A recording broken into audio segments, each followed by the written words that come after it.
We actually beat someone 4-1.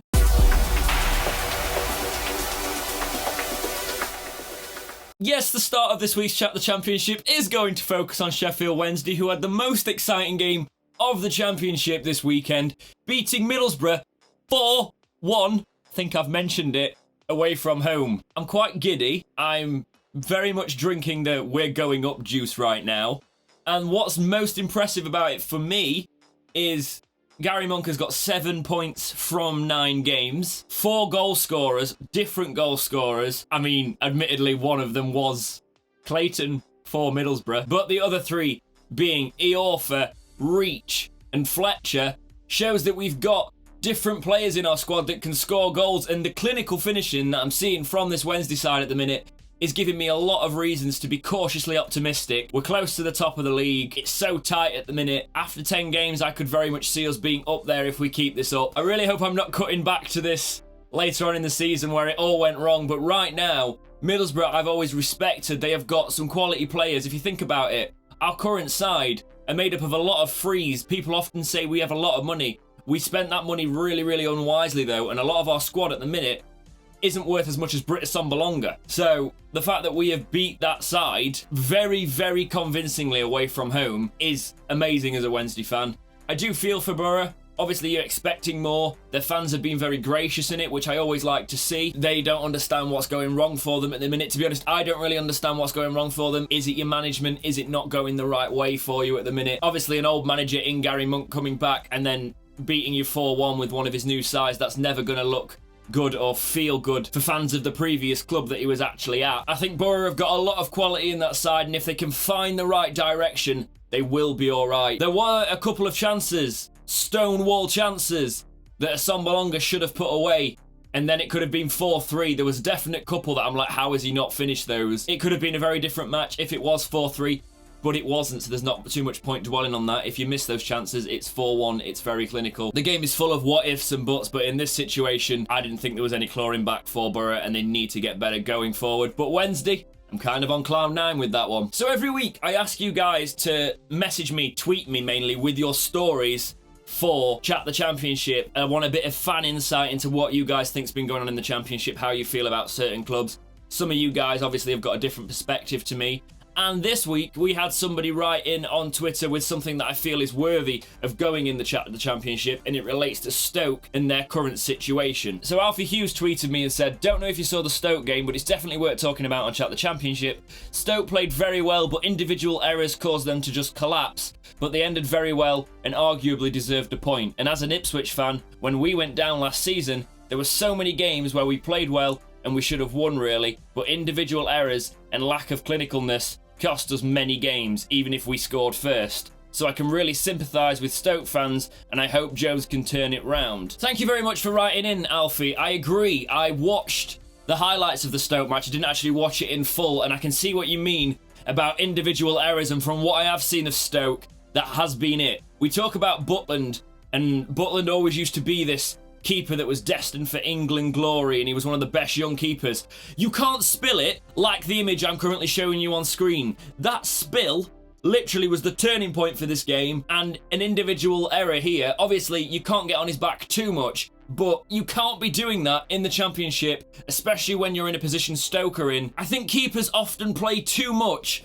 for that, oh, I'll get a foul on me. If I go for this and I don't get the ball, then I'll fall over and it'll be a foul. This case was a ref going, no, it's not, and it's in. You know, it's a bad, bad mistake here from Butland, and he's costing them a goal. And yeah, I can see it, you know, Stoke are a side that should be doing a lot better. I've been saying it for the past few months. You can't have all that quality and not kick on with it. Stoke are in real threat of being one of the sides tipped for relegation. They've got 2 points.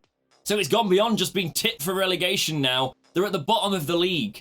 Only Huddersfield have got the same amount of points. Stoke and Huddersfield, two of the most recent, obviously Stoke have been out of the Premier League for longer than Huddersfield, but two in recent history Premier League clubs are at the bottom of the Championship, and I think that just shows the situation that football is in at the minute. Premier League egos and massive wages and teams coming down and thinking they're going to go straight back up, not realising how competitive the Championship and how scrappy a league that is now. If you see how tight the Championship is at the minute. The fact that like 2 to 3 points can separate the first top 10. I think, well, 3 to 4 points, that sort of thing.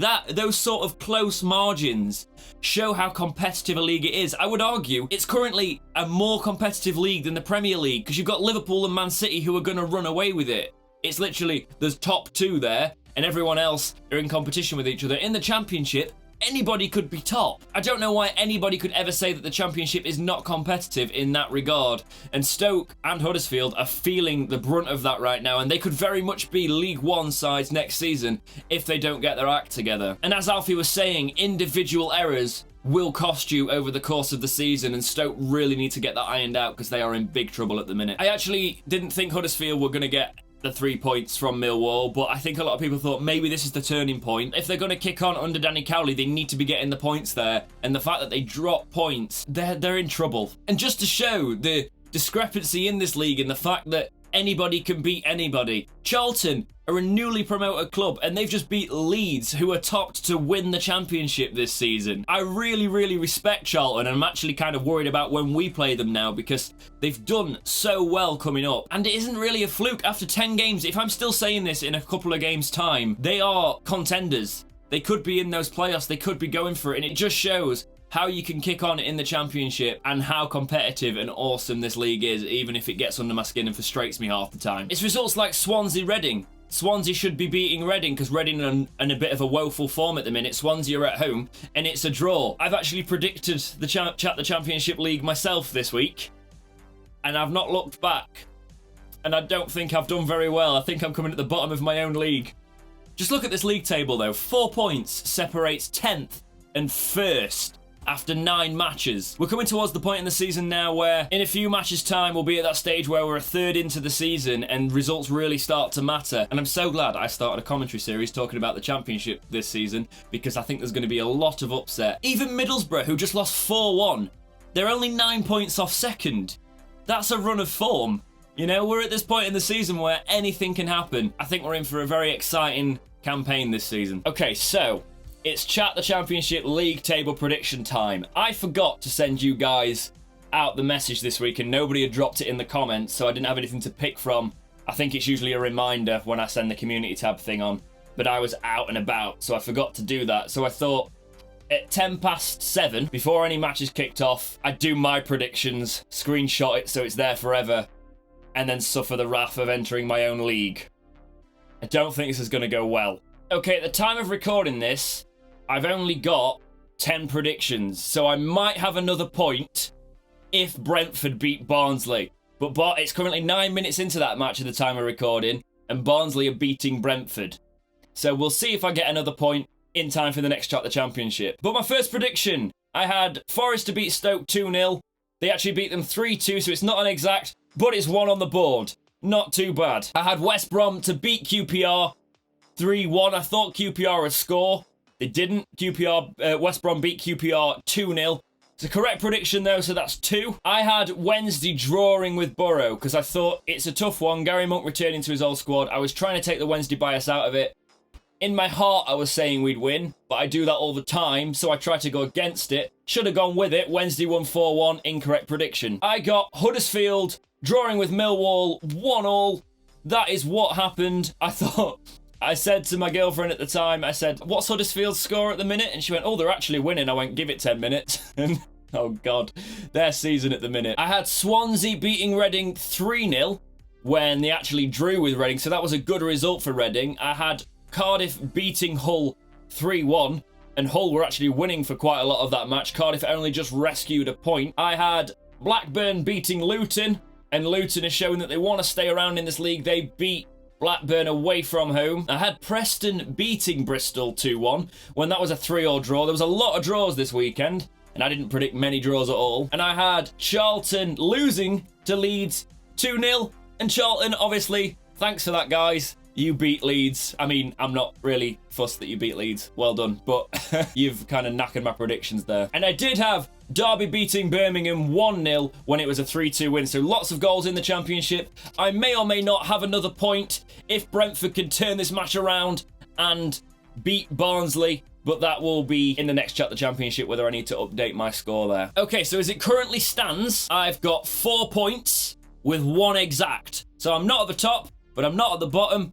I will take that. I may have 5, which might make me quite competitive if Brentford could turn this around. So let's watch this space. But yes, if you would like to join Chat the Championship, we are doing the midweek predictions and the weekend predictions. If you want to drop your midweek predictions in these comments or subscribe, probably best to do this. This is the way I check the most. Subscribe and check out the post when I put it on the community tab later on. Then that is the best way to do it, because I always give a template, apart from this week when I forgot. I always give a template for the predictions. But remember, guys, even if I don't reply to every comment gets read, and it's massively appreciated. Like Alfie did this week. Thank you again, Alfie, for sending your topic in. If you've got a topic you want me to talk about in next week's Chat the Championship, get it in the comments. Tweet at me. Tweeting at me is always the best way to do it, because I see my Twitter feed. I don't often check DMs, guys, because I've got my own profiles on Twitter and Instagram and things like that. So the best way to do it is comments and tweets and things like that. I'll always see them because they're on my public feed. So get active in those comments. Let's talk about this week in the Championship, Wednesday of 141.